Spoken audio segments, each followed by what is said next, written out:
ഹരകൃഷ്ണ. ശ്രീ ലളിതാ സഹസ്രനാമ സ്തോത്രത്തിലെ ദേവിയുടെ 77-ാമത്തെ നാമമായ കാമേശ്വര മുഖാലോക കൽപ്പിതശ്രീ ഗണേശ്വര.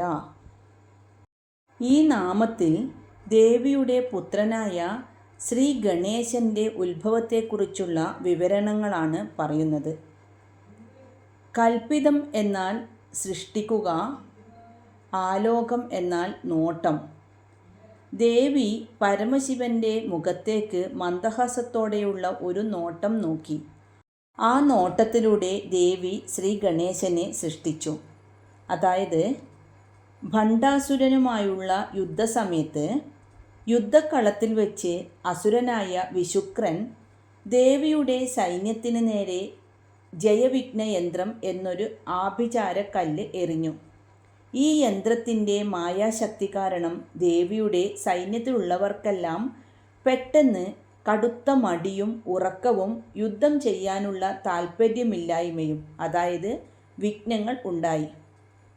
സൈന്യം മുഴുവൻ തളർന്നുപോയ ഈ അവസ്ഥ കണ്ട് വിഷമിച്ച ലളിതാ പരമേശ്വരി ദേവി തൻ്റെ തൊട്ടടുത്തിരിക്കുന്ന പതിയായ കാമേശ്വര ഭഗവാന്റെ മുഖത്തേക്ക് ഒന്ന് നോക്കി മന്ദഹസിച്ചു. ശിവന്റെയും ശക്തിയുടെയും ആ നോട്ടങ്ങളുടെയും ചിരിയുടെയും സംഗമത്തിൽ നിന്ന് പെട്ടെന്ന് 8 കൈകളോടു കൂടിയ മഹാഗണപതി അവതരിച്ചു.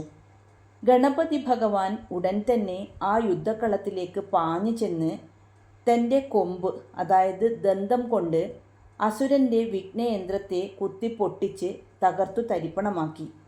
ഇതോടെ ദേവിയുടെ സൈന്യം വീണ്ടും ഉണർന്ന് യുദ്ധം തുടങ്ങി. ഇനി ആത്മീയമായ അർത്ഥം, ശിവൻ അഥവാ കാമേശ്വരൻ എന്നത് ജ്ഞാനത്തിൻ്റെ പ്രതീകമാണ്. ശക്തി അല്ലെങ്കിൽ ലളിതാംബിക എന്നത് കർമ്മത്തിൻ്റെ പ്രതീകമാണ്. ജ്ഞാനവും കർമ്മവും തമ്മിൽ ഒന്നിക്കുമ്പോൾ അവിടെ വിവേകം ജനിക്കുന്നു. ആ വിവേകമാണ് ഗണപതി. നമ്മുടെ ജീവിതത്തിൽ എന്ത് വലിയ തടസ്സങ്ങൾ ഉണ്ടായാലും നമ്മുടെ ഉള്ളിലെ ഈശ്വര ചിന്തയാകുന്ന ജ്ഞാനത്തെയും കർമ്മത്തെയും ഒന്നിപ്പിച്ചാൽ സകല തടസ്സങ്ങളും താനെ മാറിക്കൊള്ളും എന്നാണ് ഈ നാമം നമ്മെ പഠിപ്പിക്കുന്നത്. ഓം ശ്രീ മഹാദേവ്യൈ നമഃ.